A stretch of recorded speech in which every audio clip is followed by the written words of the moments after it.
بسم اللہ الرحمن الرحیم قال النبی صلی اللہ علیہ وآلہ وسلم لا ضرورت فی الاسلام صدق اللہ العظیم۔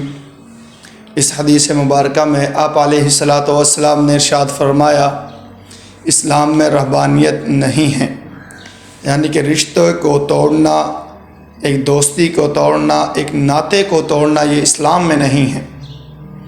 یعنی کہ لوگوں سے الگ ہو کر اپنی زندگی گزارنا، الگ الگ رہ کر زندگی گزارنا اور اپنی طرف سے عبادتیں کرنا، یہ رہبانیت کہلاتی ہے، اور اسلام میں قطعاً رہبانیت نہیں ہے۔ اس حدیث کے دو معنی کیے جاتے ہیں۔ پہلا معنی یہ ہے کہ ایسے طریقے سے لوگوں سے، دنیا سے الگ تھلگ ہو جائے کہ شادی ہی نہ کرے، یہ اسلام میں نہیں ہے۔ انسان اتنا کہ زندگی کو گزارے کہ نکاح ہی نہ کرے، شادی ہی نہ کرے، سب سے الگ ہو کر زندگی کو بسر کرے۔ اسلام میں نکاح اور شادی ہے، شادی نہ ہونا یہ اسلام میں نہیں ہے۔ اسلام تو اس کی اجازت دیتا ہے، جب انسان ایک بچہ، ایک نوجوان ہو جائے تو اس کی وقت پر شادی کی جائے۔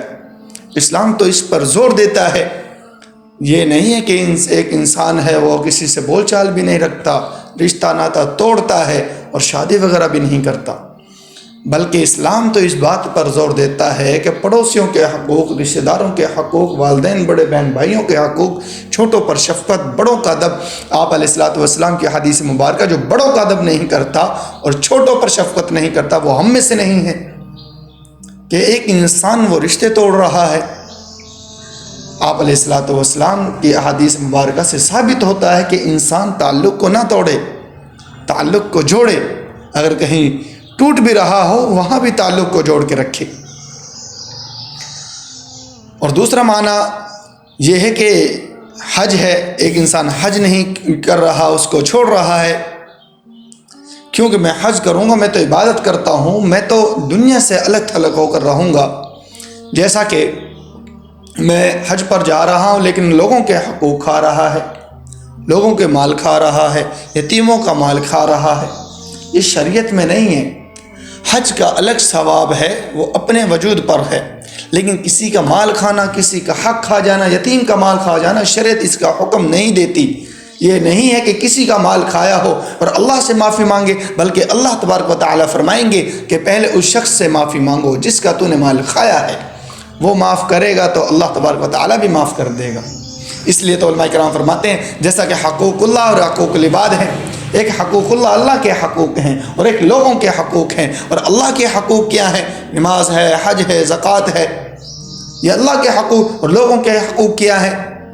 پڑوسیوں کے حقوق، ان سے محبت شفقت کے ساتھ رہنا، اگر ان کو کوئی مسئلہ پریشانی ہے اس کو حل کرنا، بھوکا ہے تو پانی پلانا، پیاسا ہے تو پانی پلانا، بھوکا ہے تو کھانا کھلانا، اگر کپڑے نہیں تو کپڑے لے کر دینا، راشن نہیں تو راشن لے کے دے، اگر کوئی تکلیف پریشان ہے تو اس کی پریشانی کا حل کرے، اس کو خوش کرے، پریشان بیٹھا ہوا ہے۔ یہ پڑوسیوں کے بہت حقوق۔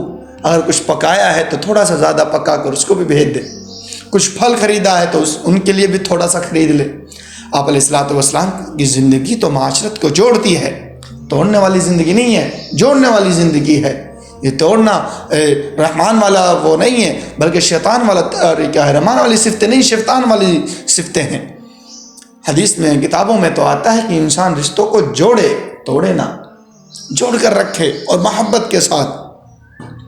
اس حدیث مبارکہ میں بھی آپ علیہ الصلوۃ والسلام نے یہ ارشاد فرمایا ہے لا ضرورت فی الاسلام، اسلام میں ناطے کو نہیں توڑا جاتا، اسلام میں الگ تھلگ ہو کر نہیں زندگی گزاری جاتی، اسلام میں بلکہ جوڑنا ہے نہ کہ توڑنا، رشتے کو توڑنا، دوری پیدا کرنا یہ اسلام میں نہیں ہے۔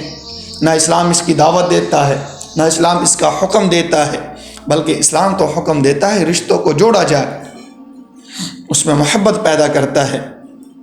اس لیے آپ علیہ الصلوۃ والسلام کی زندگی سے پتہ چلتا ہے آپ علیہ الصلوۃ والسلام نے کبھی نہیں توڑا۔ آپ علیہ الصلوۃ والسلام ناراض بھی نہیں ہوتے، اگر ناراض ہوتے تو زبان سے نہیں کہتے، صرف آنکھوں کو تھوڑا سا پھیرتے، یہ ناراضگی صرف اتنی سی، اور محبت سے بات کرتے۔ اس لیے ہمیں چاہیے کہ ہم آپ علیہ الصلوۃ والسلام کی زندگی کو سیکھیں اور اس کا مطالعہ کریں اور اپنے اپنے عمل میں لے کر آئے، اپنی زندگی میں لے کر آئے نبی کی زندگی. دیکھنا خوبصورت زندگی آئے گی جب ہر شخص نبی کی زندگی کو اپنی زندگی میں لائے گا. پھر یہ معاشرہ خوبصورت معاشرہ بنے گا، پھر یہ ماحول خوبصورت ماحول بن جائے گا. ہر بندہ سچ بولے گا، غیبت حسد بغض کو چھوڑ دے گا تو معاشرہ خوبصورت معاشرہ بنے گا. نیک و کار و صالح انسان اور اولاد پیدا ہوں گی جب معاشرہ ٹھیک ہوگا. آج ہمارا معاشرہ ٹھیک نہیں، اولادیں خراب ہو گئی، نافرمان بچے. اس کی وجہ ایک تو یہ ہے معاشرہ ٹھیک نہیں، اور دوسرا ماں باپ ان کو وہ تعلیم نہیں دے رہے جو تعلیم ان کو دینی چاہیے. اللہ تعالیٰ سے دعا ہے کہ اللہ تعالیٰ ہم سب کو اس حدیث پر عمل کرنے کی توفیق عطا فرمائے، اس حدیث کو اپنی زندگی میں لے کر آنے کی توفیق عطا فرمائے. اللہ تعالیٰ ہم سب کو دین کی سمجھ عطا فرمائے، دین کی سمجھ عطا فرمائے. السلام علیکم ورحمۃ اللہ وبرکاتہ.